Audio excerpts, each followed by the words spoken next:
Podcast. Well, good morning. It's probably 10:30 a.m. on Thursday, February 20th, 2020. I'm Kalinda Lee, Vice President for Historical Interpretation and Community Partnerships at the Atlanta History Center. And I'm here with Sue Verhoff, Director of the AHC's Oral History Program, conducting an oral history with Ruth Wall. Ms. Wall has graciously agreed to be interviewed as part of the Atlanta History Center's partnership with the Inman Park Neighborhood Association. Thank you for being here this morning. Glad to be here. Wonderful.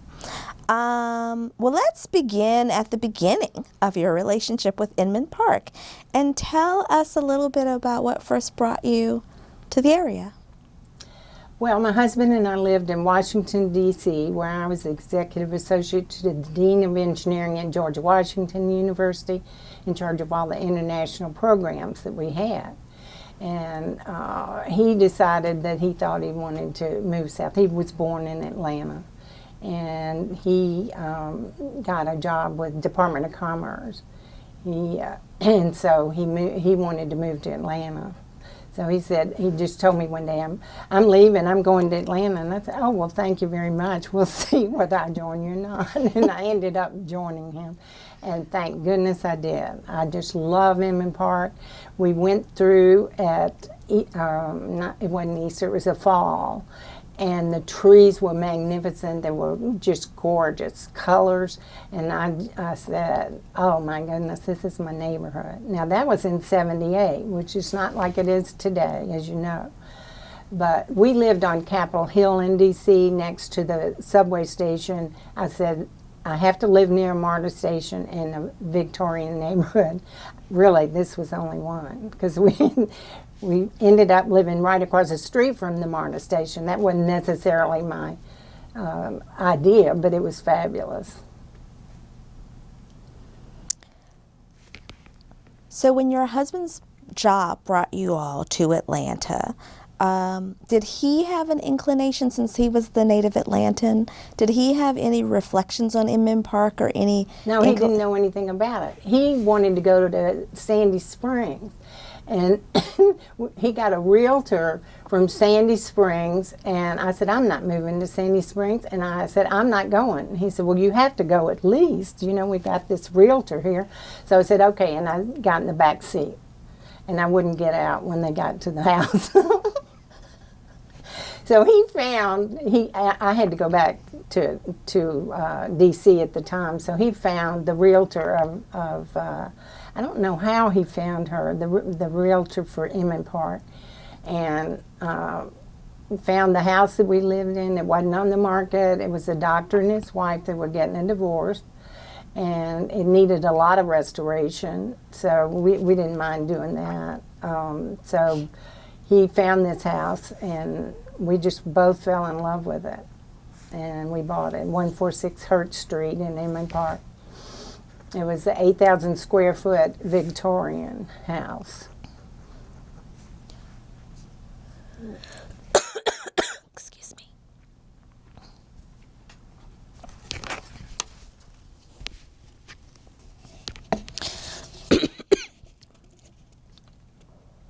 I told y'all we needed martinis. Sorry about that. Okay. So, you shared with us your first impressions of the neighborhood, what it was like to come through and look at the trees and look at the houses. What about the feeling of the neighborhood? What were neighbors like? How did you find your first few years in Inman Park? How would you characterize it? Well, we looked in Druid Hills too, and when we were there, we were looking on Fairview, and the realtor said, there's a highway maybe coming through the back of the neighborhood here in Druid Hills. And so I said, oh, well, thank you very much. I don't think I want to be in this house. So then we went back we had looked through Inman Park. We wanted to look in the in-town neighborhoods, and we went back, and like I said, the realtor found this house. It was not on the market, and so we made a deal. Now, it was right across the street from the MARTA station, and this is where the highway would be going. So instead of me having it in back in Druid Hills, it would have been in front of me in Inman Park.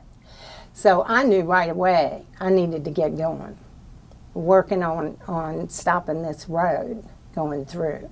That was a priority. That was in 78, 79. I became, several people asked me to be president of Inman Park. I said, no, I've got a lot to do. I can't. But I ended up being first vice president with Joe Drolet being president. And he was the one who got me really involved to meet John Lewis. And then several attorneys from Virginia Highland called me and said, we've got to go meet. This is when Andy Young was running for mayor. Ruth, we've got to go talk to him and get him to commit to be against the road. And of course, we did meet with him. We had lunch with him. Oh, sure, I'm going to be against the road. I'm going to be against the road. And so we felt really good about it. And then, of course, once he got in office, they convinced him, Jimmy Carter et al., to be for the road. So it was really funny. They called me one day because I knew a lot of his people because I'd been working for him. We had parties for him. And they called me and said, now, we've come up with a plan for the highway. We want to have it presented at your house. And can you get all the neighbors together? I mean, all the neighborhoods, you know, because we were with Canla Park and Druid Hills, we were trying to get involved. I forget where they showed up. But we probably had 150 at my house. And he comes in with his entourage. He came in a helicopter in front of my house. He landed in the MARTA parking lot. And they just came across the street, came in, did their presentation. And then one of the guys from Canla Park said, "You're nothing but a whore." Because he had changed his mind and he wanted this major highway coming through our neighborhood. And so I ran in the back. No, I was not. But I mean, that was it. That was war. So we knew that we had something that we had to deal with right away. And that was in 81. And then Caution was formed in 82. Meanwhile, in that 81 year, I think it was true, I knew I was concerned about politics. I knew we had to end up, getting a lot of people in that were no-road politicians. And so I started having, this was just Inman Park at this time, 81, 82. We had luncheons and cocktail parties for the legislative wives. At that time, they came into town, they had nothing to do. And so we could entertain them. And we did. And then we also had people that would go down and lobby at the Capitol with goodies. We'd have brownies, or we call them the Caution cookies or whatever we had to hand out, just to be present down there. At that time, we weren't doing too much lobbying. We were just having a presence. But meanwhile, we were entertaining the wives. And I also knew that we had to have Druid Hills involved because they had, a lot of money. We, at that time in Inman Park, we didn't have $1 million homes and people that could afford all that. We had workers, which we were workers, but we didn't, and Druid Hills certainly did, and we needed them because, of course, President Laney, who was president of Emory at that time, was best buddies with Carter, and they had made a deal to have part of the Carter Center as Emory. So I started knocking on doors on Fairview and saying, "It's coming behind your house. You got to get involved." And that's how we started out, getting Druid Hills involved. And I remember I think it was 83, Now one of my best friends, but she wasn't then. I didn't know her name was Gail King and Spencer King. He was MD doctor, cardiologist at Emory, and they have a house on Low-Water Parkway. She had the first party at her house, and her house, I mean, the living room was gigantic. I mean, it was almost this whole entrance from there to here. And I walked in and I saw it was full. And I just started crying because I knew we had won. That was a sign that we had won this fight because we needed Druid Hills so bad. But Spencer ended up getting over 300 signatures for us against the road from doctors at Emory. And they went against Laney, and with their money and their help, then also they started participating with us. I had got them in on lunches. It would be Inman Park and Druid Hills having the cocktail parties for the legislators or, you know, whomever. The wives would come. One year we had, it was at the Candle Mansion in Inman Park, and it was snowing. We were having a luncheon. Because, of course, they're there in January, and it was snowing. So I said, oh, my goodness, because we'd have cars or buses, not buses, we'd have nice limousines to go pick them up. And we couldn't get them to go because of the snow. Well, I said, oh, Lord, we're not going to be able to have anybody here. And, honey, we were there, and the wives came on Marta. And in their furs, y'all, it was hilarious. I mean, we must have had 25 people. They all rode on Marta down, and they were from all over Georgia. You know, the governor's wife was the one who led them.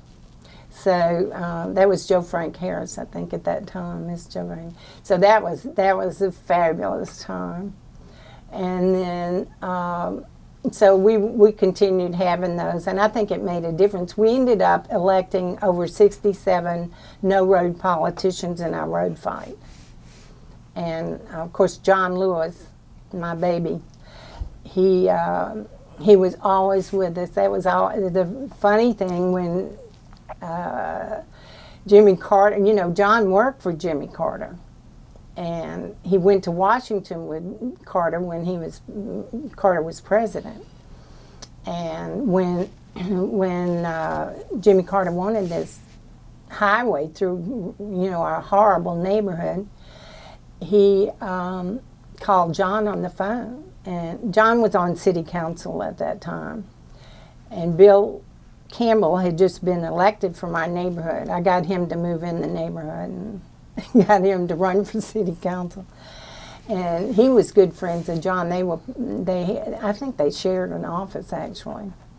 But Jimmy Carter called John Lewis and kept him on the phone all night long, saying, you know, you worked for me. You really need to support me instead of the neighborhood. And John, no, all night long. Jimmy was so upset with John. And then poor Bill Campbell, like I said, he was a first-year council person. And here the ex-president of the United States calls him up and gives him a hard time about supporting him. But he stayed with us. And both of them, you know, voted on council to be against the road. So we, of course, had to have a big party for him and thank him profusely. But John is always, and Bill Campbell did too.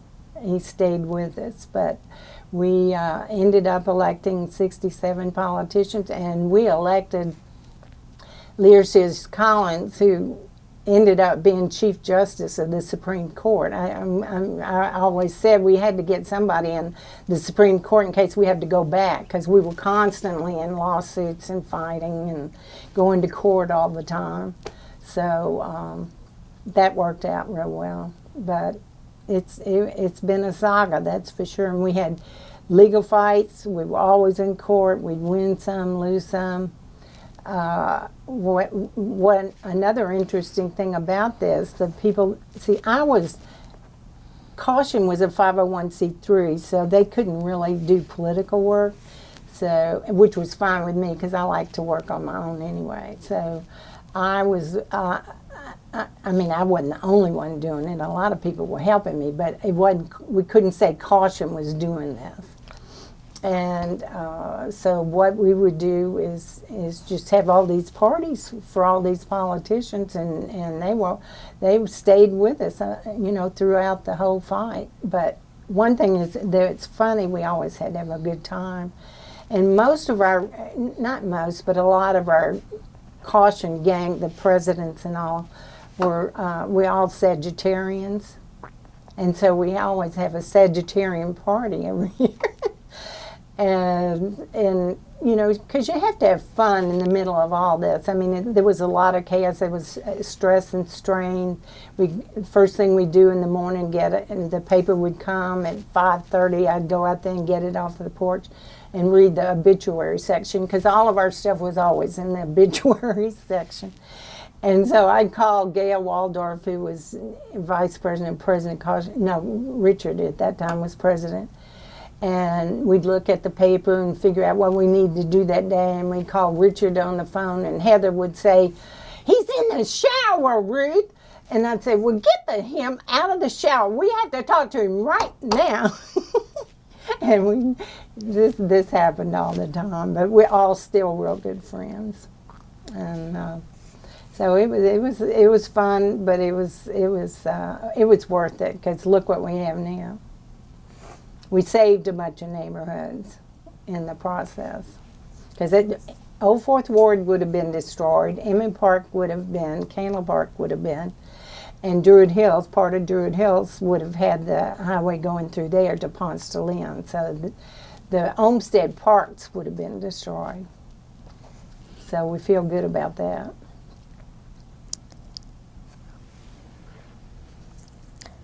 You said a lot, and you are a fount of information about this. So I want to go back and ask you some questions, some clarification questions about the road fight, specifically.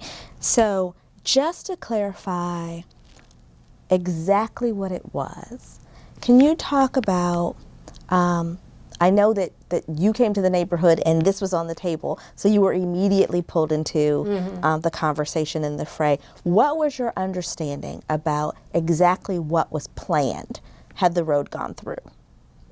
So, for example, what you were fighting about was this plan. Well, it was a major highway going directly from the airport to Ponce de Leon through all of our neighborhoods. Old Fourth Ward would have been destroyed. We would have been destroyed. Inman Park would have been destroyed. Wouldn't have been anything like this. A four-lane highway going through. And then Candle Park, and then, like I said, Druid Hills and Olmsted Parks.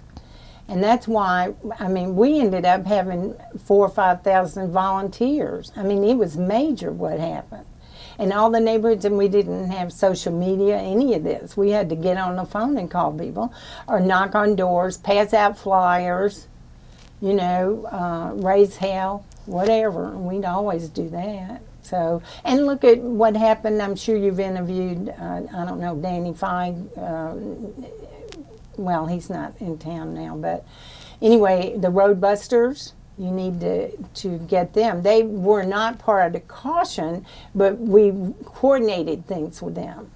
And they were the ones who, when DOT decided they cut down trees in Shadyside Park, and they parked an old car there and stayed, and it was snowing and everything when they came to cut down trees. And Road Busters, with John Lewis leading the fray, you know, just said, we're not going to do this. And they sat down there and protested.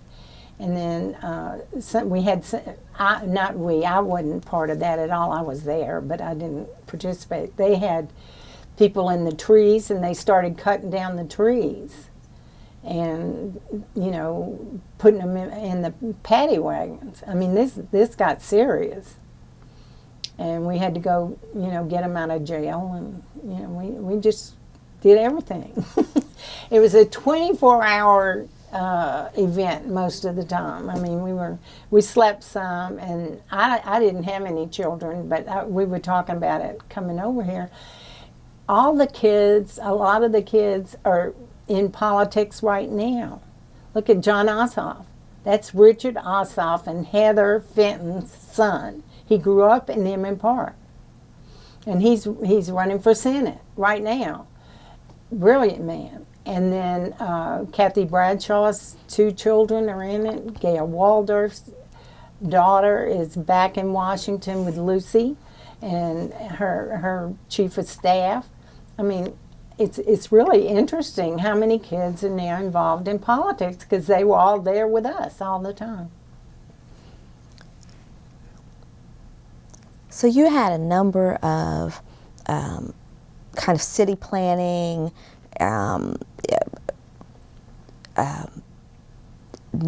neighborhood planning, kind of events that were happening around you that you felt like required your response as a community, and you organized in order to maintain the character of the community. And but I mean, if you have a highway going through, you're going to have no neighborhood. So we did. They did downzone our neighborhood. It had been apartments, houses, like my house. I don't know whether my house necessarily was broken into apartments, but a lot of our big houses were, 4 or 5 apartments in them. So we were in the process of renovating and getting it back together, and downzoning because it had gone to a commercial use. So that all was going on. I wasn't in that because I had over 300 parties at my house. Now this is over a 10-year period, but I mean, we were busy doing other things. But there were people in the neighborhoods, both in Druid Hills, Inman Park, and Candle Park, that were working on that. I just, I wasn't doing that. I was concentrating on parties and getting people elected because that's who makes the decisions. So it was critical to me to get those people in there, and I'm still doing that today. We've had, since I've been back after we sold our house. My husband moved to Biloxi. He's always saying he's moving, and I have to stay. I had to stay here after he left. In 2001, we sold our big house, and I bought a triplex. And I was doing the John Lewis sculpture piece. That was thanking him for all he's done, for everything he did for us, and that took 9 years to do that because we had lawsuits about that. We had to, fight Jimmy Carter. He didn't want it in the place we wanted it, which had been designated for us after the road fight and after the settle agreement. There was a triangle in front of the Carter Center that Jimmy didn't want. And so our negotiators, Al Caproni and Kathy Bradshaw, said, well, we'll take that. We want to have water, access to water and electricity for the triangle. And so initially when we talked, it was a 4th of July party. I said, well, we got to decide what we're going to do, and John was there. So I went over to John and I said, we want to honor you because you were so instrumental in stopping this road and saving our neighborhoods.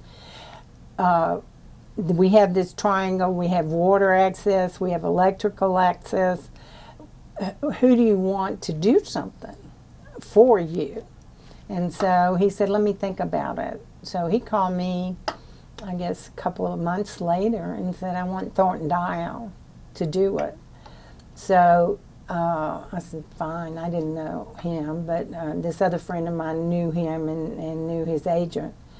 She said, I'll work with you and I'll go with you to meet Thornton, but I am not dealing with that agent. So I said, fine. I didn't know who he was, so I said, okay.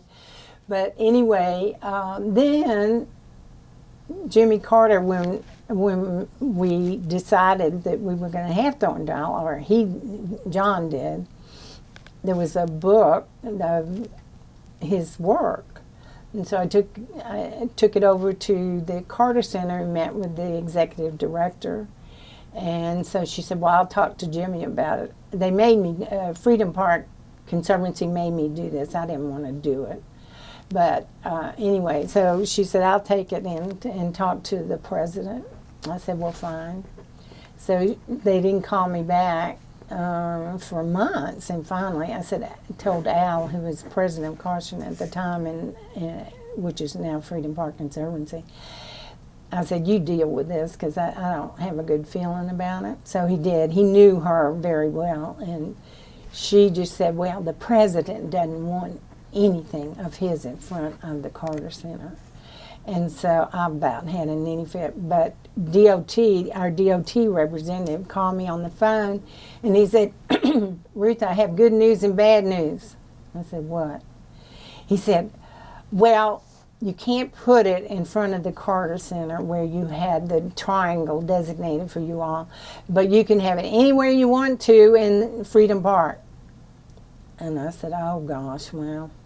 So that's why we had to move it. It was going to be right in that triangle and access. So we had to wait and decide what to do.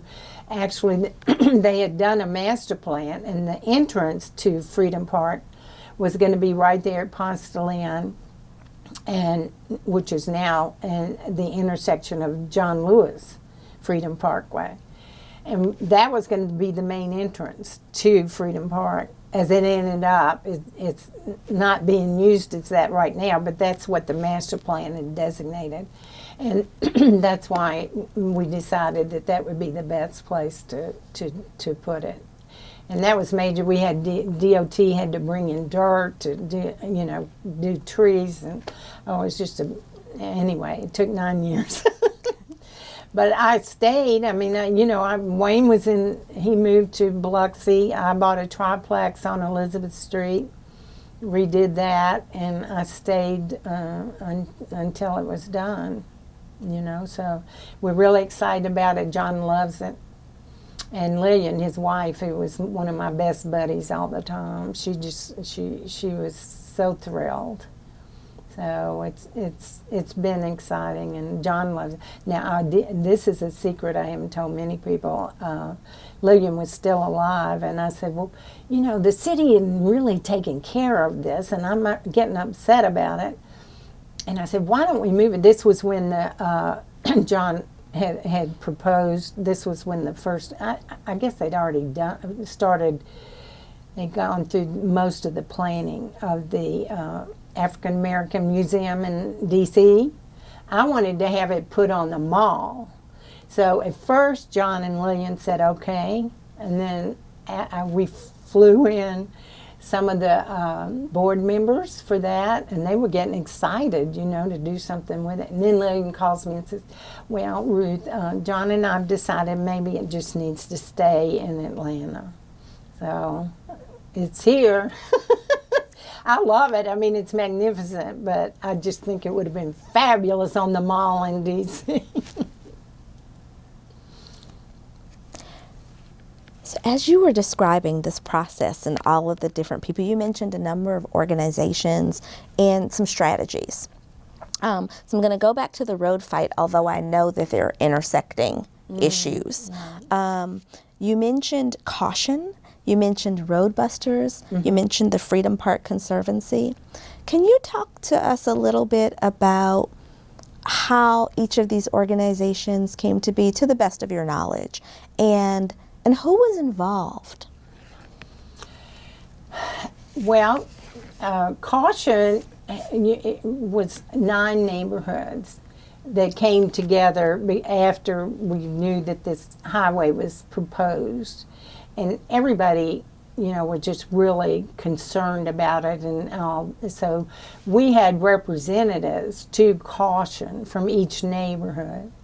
And one reason why I didn't, of course I like to do my own thing anyway. And they'd sit there and fight all the time. When you start organizations, that happens. So, but I mean, it was good because it worked out. I mean, like I said, we ended up having over 5,000 volunteers for that. But some of the people there, the ones that like to get arrested and climb up trees and everything, they were called the road busters. But they're all good friends of all. I mean, we were all interrelated. Now the road busters had their own group. Caution had their own group, and then Caution evolved to be Freedom Park Conservancy. That was the beginning. It was Al Caproni, who was president of Caution at the time, and just thought that it was best to go ahead and change it over to Freedom Park Conservancy. He thought that we could raise more money that way and everything. I get mad at him because it should have remained Caution Freedom Park, but we kid a lot. Al's my best buddy too, so. And he, we're all still working for the neighborhoods. He's now president of the Little 5 Points Alliance, and Richard and Heather moved out. I was in real estate, so I didn't like it when they wanted to move, but they moved out to North Lake. And I sold them a house on Lake up there. And I said, we're going to extend the zip code 30307 up there. They said, okay. But, we're all still real close. We had a Sagittarius party just this last December. So, reunion. We were trying to get everybody back together and have a good time with all the strippers and everything. Like I said, we liked parties.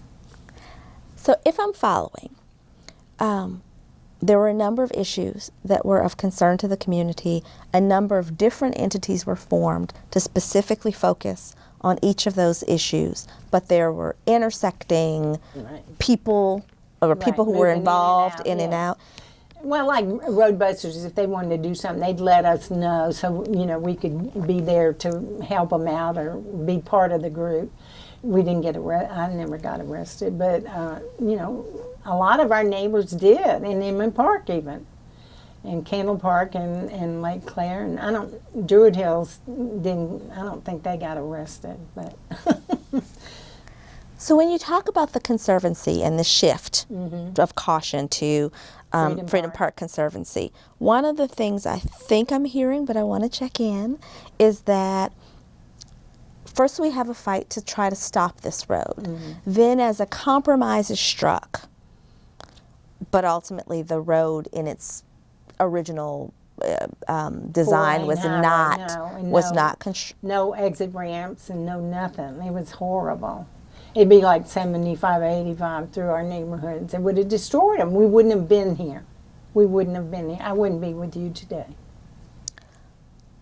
So as you're talking about that process, one of the things that you mentioned was at various points in time feeling like we've won or we're close to winning, but that this fight continued with lawsuits and even with the anticipation of continued lawsuits. Can you say a little bit about that so we understand what you mean?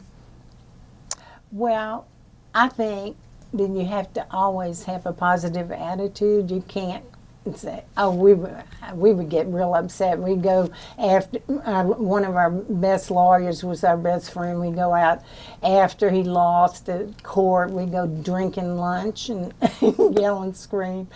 But we never gave up. I mean, we could never give up because it would have been the death of the neighborhoods. And we felt so strongly about it, there was no way that we would have been able to ever give up. And I will tell you this, Tom Moreland was DOT commissioner, and he was the most powerful man in the state of Georgia when we first started this road fight.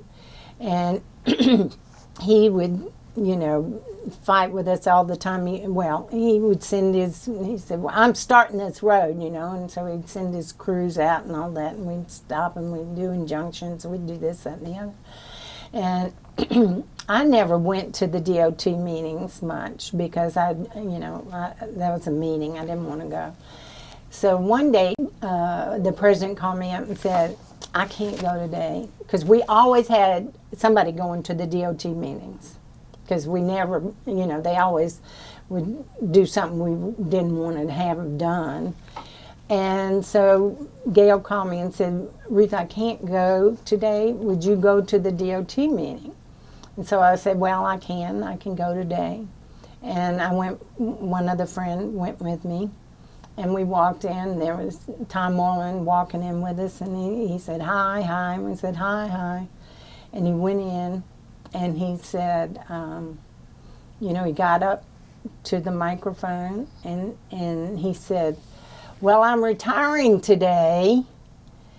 And and then he looked over at us, and he said, these are we've never had anybody that has challenged us like you all have.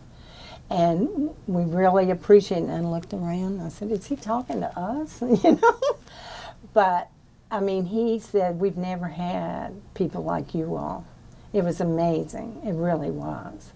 And he, that was very much a compliment, I think, to our organizations and all we did. So that was meaningful, very meaningful. So I was glad I was there that day. In the wake of the road fight, what do you think have been the most significant issues facing Inman Park? Since the road fight? Mm-hmm. Well, there's always something going on. We have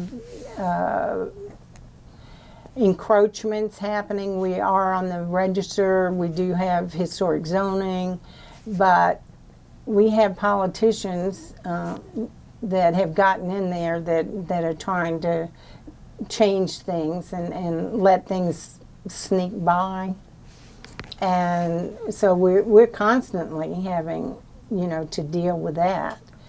And I mean, we have parties for new politicians and new council people, and we just had dinner with the president of council last week. We're constantly working on new people coming in. If these people don't do what we think they need to do for Inman Park or other neighborhoods, we just say we'll find somebody else to run. But just like yesterday, we were down at the Capitol working on trying to get. We have a historic trolley barn. I don't know whether you've seen it, but we want to get tax exempt status, and Fulton County's failed us, and last year the bill we had going through the legislature didn't work, so we said we were going to do it again. And yesterday we've got Nan Orrick, who's a fabulous senator, and our representative. I mean, both of them were just fabulous and got it through the first subcommittee yesterday, and to have it, come up as a bill to be able to have tax exempt status. And I think everybody was in a state of shock. But that's what you have to do, and we continually have to do things like that. And we have restaurants that want to serve liquor, and they don't care to come to get a license, or the license is not renewed, and they still serve liquor.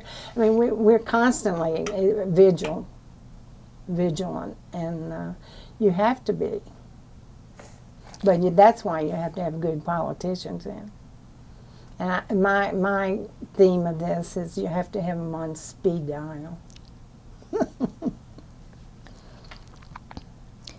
So I gather very clearly from this interview thus far that an area of major focus for you is thinking about how you make change by being politically involved, by supporting candidates who come to your aid, or whose ear at least you can get, and by 24 hours a day, and by being really clear in maybe repudiating isn't too harsh a term, those who are not speaking to your interest. And you mentioned a few names. I am really curious about your reflections on leaders who have been friends to Inman Park, particularly if there are any who come to mind who maybe have not been talked about so much, or people who might be unsung in your mind in terms of their support of the community. Well, Maynard Jackson. Now, Maynard Jackson was very important. And like I said, we had kickoff parties at my house for him. We worked in his campaign tirelessly. I think we had over 100 parties throughout the in-town neighborhoods for him. And we would call Monac the Maynard in-town neighborhood. I forget what it was, but it was called Monac. And we had, huge. I probably worked 24 hours a day on that for that man. He was so fabulous. And I'm sorry I haven't brought him up. I mean, he's my mayor. He's fabulous. He was wonderful. And we would talk every morning on the phone. He was an early riser, and so we would communicate and to figure out what he was going to, what parties he was going to do and what he wasn't going to do. And he was so wonderful, so wonderful. And it's just really a shame that we didn't have him. We only had him that one term. He said, he told me, he said, the doctors have said I'm just not going to make it, and so I can only do one term. But he was the one that really was instrumental. He got in there, and the first thing he did, they called me on the phone and said, Ruth, you got to come down.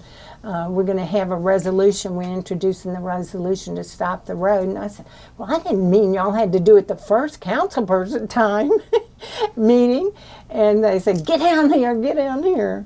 And he did. I mean, and of course, he got everybody to sign that. He went to ARC to remove the road from the ARC commitments. And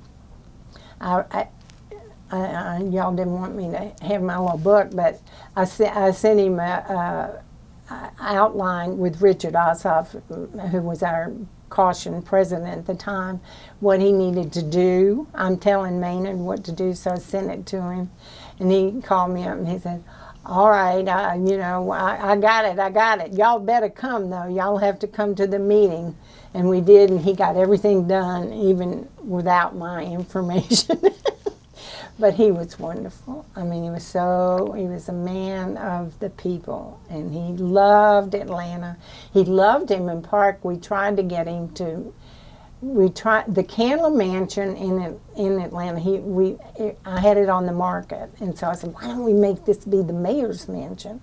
And he said, that would be great with me. You just have to raise the money. we didn't accomplish that, but he wanted to move to Inman Park. John Lewis did too. But anyway, no, Maynard was my mayor.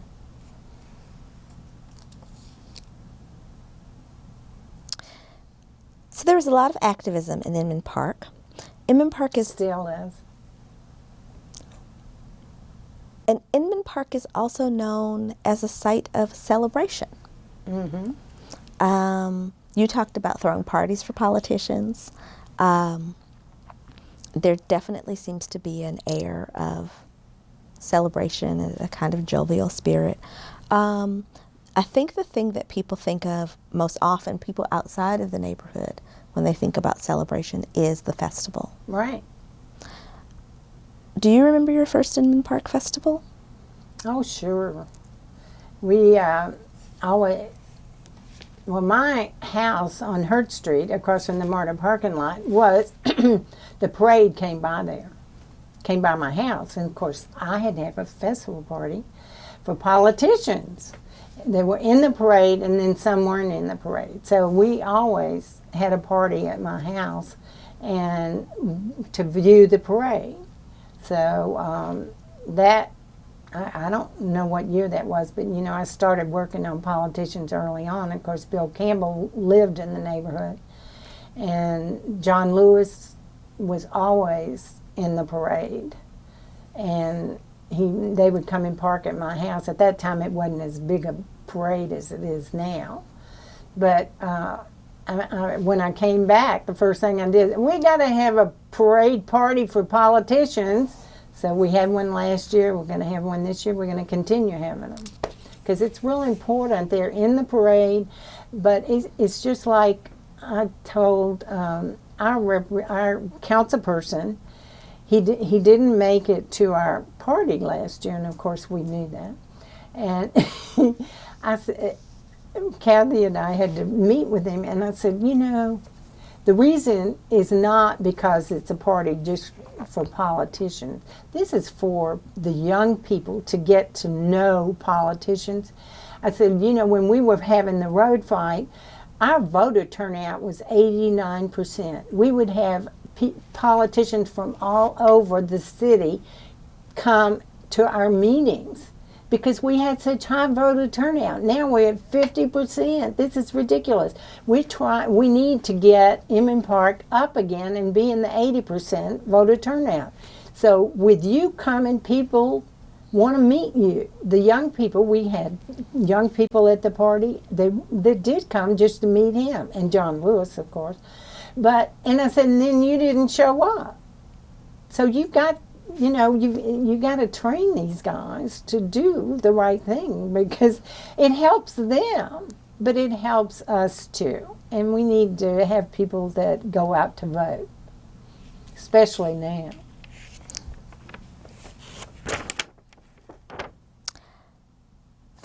You've talked about political leaders. Before we leave this conversation about leadership, I want to note that you've also dropped a lot of names of people who have been grassroots activists or lend themselves to your efforts in other kinds of ways. And I want to ask a little bit more about that just for a second. Who do you think has been really key over the last 40-some odd years that you've been associated with Inman Park in making change at a grassroots neighborhood level? You mean somebody specifically in our neighborhood? Yes. Well, we have a lot of exceptional leaders, and I think you've met most of them. Of course, I said Richard Ossoff, who John Ossoff's running now. We've had Kathy Bradshaw. We've had Al Caproni. Sally Dorn was involved for years. I mean, we just had really, really sharp leaders that were involved in all the political aspects of caution and our road fight. So we've been very lucky to be able to have the leadership that we've had, and then also in the other neighborhoods because we all work together.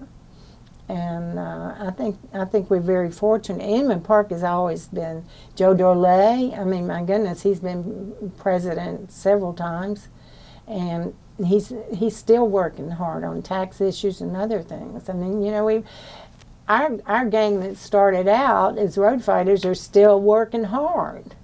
Like I said, Al Caproni's president of Little Five Points Alliance.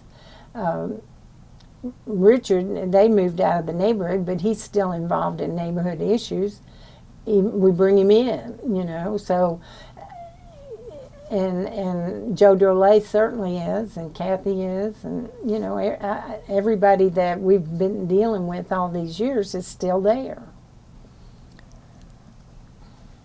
As people move out of the neighborhood who've been historically very involved and new people move in, do you sense that there's a same level of grassroots leadership and involvement? What does leadership in Inman Park look like now? How's it evolving? I think it's different. We had a real goal. I mean, it was an urgency. They were gonna tear our neighborhoods up. So, of course, we had 24-hour action, man. We were ready. And I think we have problems now, and we do have great leadership in our neighborhoods, and Inman Park in particular, now too, but they're just different issues, and it's not as urgent a matter as we had. But that doesn't mean that we don't have good leadership. I mean, we do. And, you know, Beverly, poor thing, she gets a call from me every day. about what we need to do today, you know. So she's fabulous. And Christy and other people that are on officers are doing an outstanding job. It's just a different time and different issues. What do you think is the most urgent issue for Inman Park right now? That's complicated because, of course, you're asking me, the one that gets the politicians in there. That's what we need to do, because we need, to me, urgent is voting. I'm very, very concerned about that. So to me, that's what I'm looking at and working on. I think it's critical to get people interested in politics and urgency of situation, even if they're, voting for the wrong person. I will have to tell you this. This is, I missed this one. When we first started all this, I guess it was in the I think it was in '80. We were so concerned because Druid Hills wasn't doing anything, and I was getting ready to go knock on doors over there. And so I said, we need to have somebody that can represent Inman Park, that can deal with Emory. And his name was Dusty Miller. He was an admiral in the Navy.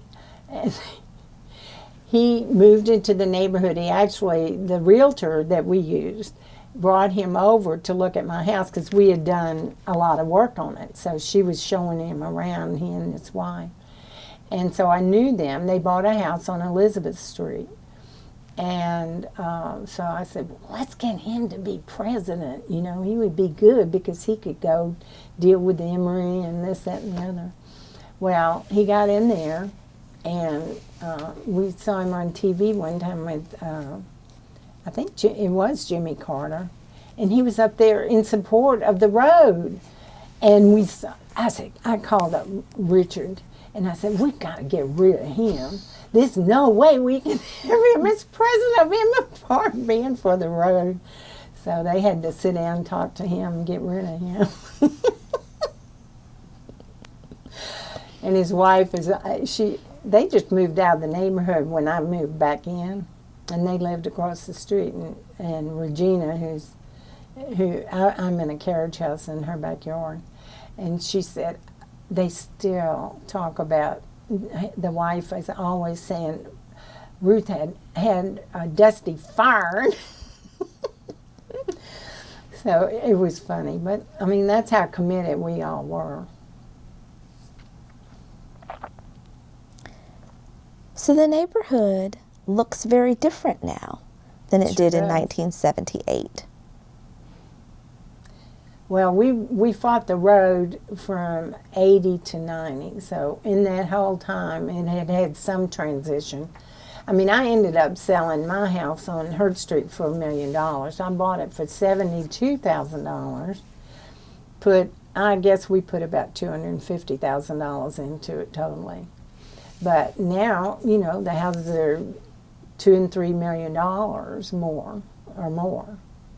And when I sold the Candle Mansion, I think, and that was in '85, I think it sold for $400,000.